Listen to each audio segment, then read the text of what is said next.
ನಡೆದಾಡುವ ದೇವರು ಪರಮಪೂಜ್ಯ ಡಾಕ್ಟರ್ ಶ್ರೀ ಶ್ರೀ ಸಿದ್ಧಗಂಗಾ ಶ್ರೀಗಳ ಆರೋಗ್ಯ ಚೇತರಿಕೆ ಕಂಡಿದೆ ಅನ್ನೋ ಸುದ್ದಿ ಬರ್ತಾ ಇದೆ. ಜೊತೆಗೆ ಚಿಕಿತ್ಸೆ ಕೂಡ ಮುಂದುವರಿತಾ ಇದೆ. ತುಮಕೂರಿನಲ್ಲಿ ಸಿದ್ಧಗಂಗಾ ಮಠದಲ್ಲೇ ಅವರಿಗೆ ಚಿಕಿತ್ಸೆ ಕೂಡ ಕೊಡಲಾಗ್ತಾ ಇದೆ. ಬೆಂಗಳೂರ ಜಯದೇವ ಆಸ್ಪತ್ರೆಯ ವೈದ್ಯ ಡಾಕ್ಟರ್ ಮಂಜುನಾಥ್, ಹೃದಯ ತಜ್ಞ, ಅವರ ನೇತೃತ್ವದಲ್ಲಿ ಇವತ್ತು ಮಧ್ಯಾಹ್ನ ಮಠಕ್ಕೆ ಭೇಟಿ ಕೊಟ್ಟಿದ್ದಾರೆ.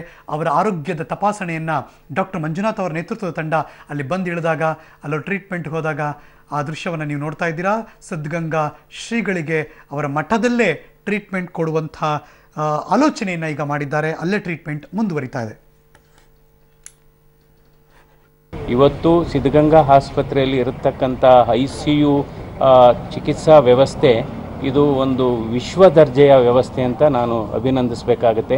ಯಾಕೆಂದರೆ ನಾವು ಬೆಂಗಳೂರಾಗ್ಬೋದು ಅಥವಾ ಇಂಗ್ಲೆಂಡ್ ಆಗ್ಬೋದು, ಅಮೇರಿಕಾದಲ್ಲಾಗ್ಬೋದು, ಅಲ್ಲಿ ಇರತಕ್ಕಂಥ ಎಲ್ಲ ಆಧುನಿಕ ಚಿಕಿತ್ಸಾ ವ್ಯವಸ್ಥೆ ಕೂಡ ಇಲ್ಲಿ ಇದೆ.